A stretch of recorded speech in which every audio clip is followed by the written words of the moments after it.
المرسلين، وصلي وسلم على سيدنا محمد في الملائكة المقربين، وصلي وسلم على سيدنا محمد حتى ترث الأرض ومن عليها وأنت خير الوارثين.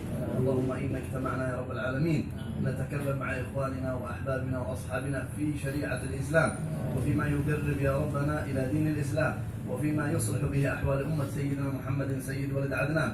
اللهم إنا اجتمعنا على ذكرك وذكر كتابك وذكر سنة نبيك وذكر حبيبك سيدنا محمد. اللهم اجعل اجتماعنا هذا اجتماعا مرضيا مقبولا لديك يا أكرم الأكرمين، واجعلنا وأحبابنا هؤلاء وأصحابنا والمؤمنين والمؤمنات من المخصوصين منك بالعناية ورسولك وأحبابك وأوليائك وأصفيائك، واجعل هذا الاجتماع محفوظا لنا يا رب العالمين إلى يوم القيامة، لا تشوبه شائبة ولا تطغى عليه كدره ولا يكدره شيء يا رب العالمين.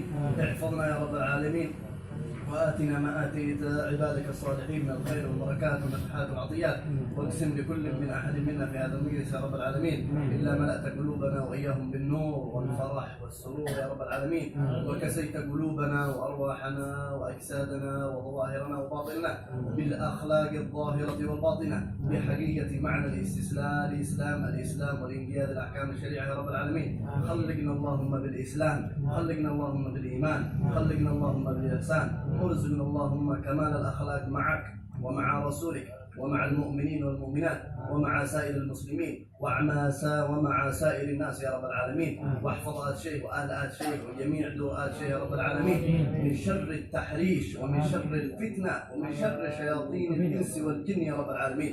احفظهم يا رب العالمين، واحفظ كل رومة وكل بيت وكل مسجد وكل مجلس يا رب العالمين من شر كل شيطان رجيم من إنس أو جن يا رب العالمين. واعد على آل شيخ يا رب العالمين ضاعف لها البركات يا رب العالمين وعطيات ونفعات يا أكرم الأكرمين بوجاه أحبابك سيدنا محمد صلى الله عليه وسلم وعلى آله وصحبه وسلم أجمعين، والحمد لله رب العالمين. فاتحة.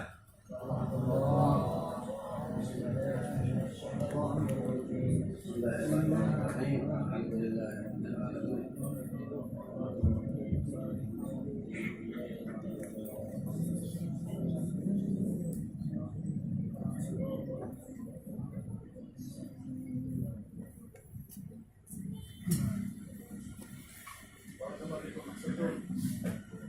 صلى الله على سيدنا محمد صلى الله عليه وسلم. صلى الله على سيدنا محمد صلى الله عليه وسلم.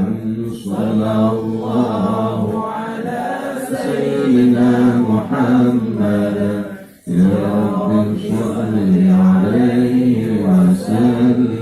اللهم صل وسلم وبارك عليه.